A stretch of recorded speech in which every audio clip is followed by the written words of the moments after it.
বিসমিল্লাহির রহমানির রহিম। আমরা এই মুহূর্তে বিয়ানীবাজার আছি। এখানে এক বোনের সাহায্যের জন্য এসেছি। আপনারা দেখতে পাচ্ছেন মাসুমা বেগম ওসমানী মেডিকেল কলেজ হাসপাতালে তিনি ১ মাস চিকিৎসাধীন ছিলেন। উনার প্রথমে পাইলস এর রোগ সৃষ্টি হয়েছিল। পরবর্তীতে উনার পলিপের চিকিৎসা হয়, উনার একটি বড় অপারেশন হয়েছে এই পায়খানার রাস্তায়। তারপরে উনার চিকিৎসা এই উসমানী মেডিকেল কলেজে হাসপাতালে ১ মাস যাবৎ সেখানে চিকিৎসা হয়। ঈদের ২ দিন আগে তিনি বাড়িতে ফিরে আসেন। এরপরে উনি আবার উনার উনি গ্যাস্ট্রো লিভারের ডাক্তার দেখিয়েছেন, উসমানী মেডিকেল কলেজের বিভাগীয় প্রধান ওনাকে দেখিয়েছেন। এখন ওনার চিকিৎসার জন্য বেশ টাকা পয়সার প্রয়োজন, আরেকটি অপারেশন করতে হবে এবং ঔষধের প্রয়োজন। ওনার প্রতিদিন প্রায় ১৪,০০০ টাকা দামের একটা ইনজেকশন প্রয়োজন।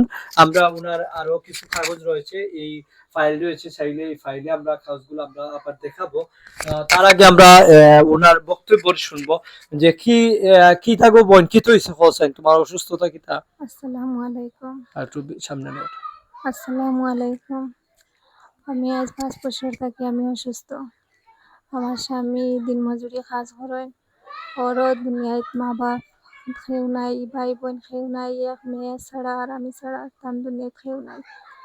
এখন আমি অসুস্থ বহুত দিন থাকি। আমার অসুস্থর কারণে গিয়ে আমার স্বামী ও রোজ মেস্তরে কাম করিয়া তাই চিকিৎসা চালাইয়া গেছে। এর বাদে আমার আত্মীয় স্বজনেও যা পারছেন তা দিছেন।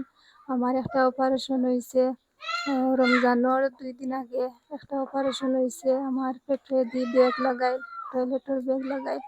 এখন অপারেশন হইতো, এর বাদে তোমার একটা ইঞ্জেকশন দিছে, তোমার প্রতি সপ্তাহ ১৪,০০০ টাকা করে একটা ইঞ্জেকশন দেওয়া। এখন একটা অনেক দিন মারা লাগবো। এখন চিকিৎসা হইতো ওখান থাকি আর আমার ওষুধ চলতো ওখান থাকি। আমার স্বামী ২৫০০ টাকা রুম ভাড়া দিয়া তখন এখন কাজে একদিন গেলে আর ওদিন যাইতে পারি না। আমার কার কাছে রাখিয়া যাইতা, আমার বাচ্চা কার কাছে রাখিয়া যাইতা। এখন রুম ভাড়া দিতা কিলা আর খাইতা কিলা আর আমার ওষুধ চালাইতা কিলা আর আমার ইঞ্জেকশন চালাইতা কিলা। এখন বের তো আপনার কাছে দেশবাসী ভাই ও বোনেরার কাছে, প্রবাসী ভাই ও বোনেরার কাছে চাইলাম যেন আপনারা যদি আমার বাচ্চাগুলো বাঁচাইয়া আমার সাহায্য করেন, তাহলে আমি অনেক খুশি হইম। আর আপনারা লাগে আমি দোয়া করবো, দোয়া করি আরো আর দোয়া করবো আপনারা আমার সাহায্য করুকা।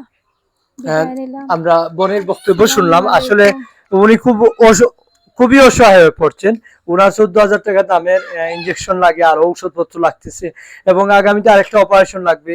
এরপরে সিলেটে বিভাগীয় প্রধান যিনি রয়েছেন উনাকে দেখান, মোহাম্মদ জাহাঙ্গীর আলম, উসমানী মেডিকেল কলেজের বিভাগীয় প্রধান,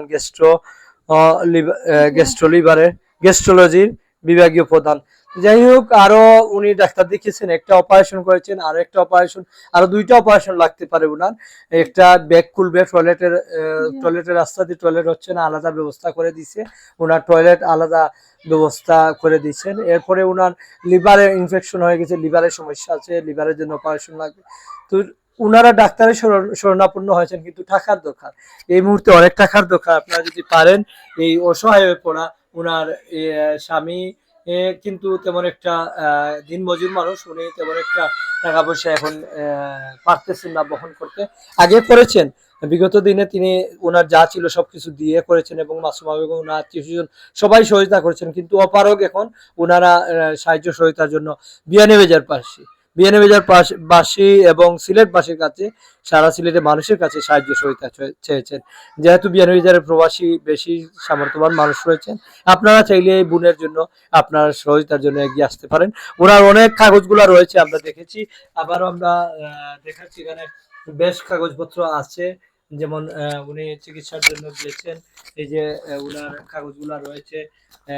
বিভিন্ন সময় উনি চিকিৎসার জন্য গিয়েছেন বিভিন্ন জায়গায়, উসমানী মেডিকেল কলেজ সহ হাসপাতাল সহ তিনি বিভিন্ন জায়গায় গেছেন। এক গাদা ফাইল রয়েছে উনার, দীর্ঘদিন আজকে প্রায় ৫ বছর যাবত ট্রিটমেন্ট করতেছেন, কিন্তু কোনো সুরাহা হচ্ছে না। এখন কিন্তু তিনি মৃত্যুর পথযাত্রী বলা যায়। ওনার চিকিৎসা বেশ টাকা পয়সার প্রয়োজন। ওনার জটিলতা দেখা দিয়েছে, একটা অপারেশন হয়েছে। ইনশাল্লাহ আগামীতে আপনাদের সবার সাহায্য সহযোগিতা নিয়ে তিনি এগিয়ে চিকিৎসা করে তিনি ভালো হতে চান। ওনার ছোট্ট একটি ফুটফুটে একটি বাচ্চা রয়েছে 6 বছরের। সেও মা ছাড়া কিছু বুঝে না। মায়ের জন্য সে সবসময় পাশে বসে থাকে এবং মা রান্না বান্না করেন না, সে এইরকমই মায়ের পাশে বসে দিন কাটাচ্ছে। আসলে এই বাচ্চাটা স্কুলে যাওয়ার কথা, এই বাচ্চাটা স্কুলেও যাচ্ছে না, ঠিকমতো খাবারও খাচ্ছে না। দিনমজুর পিতা স্ত্রীকেও চিকিৎসা করাতে পারছে না, বাচ্চাকেও স্কুলে নিয়ে যেতে পারছে না। তো সবার সাহায্য সহযোগিতা চান ওনারা, ওনারা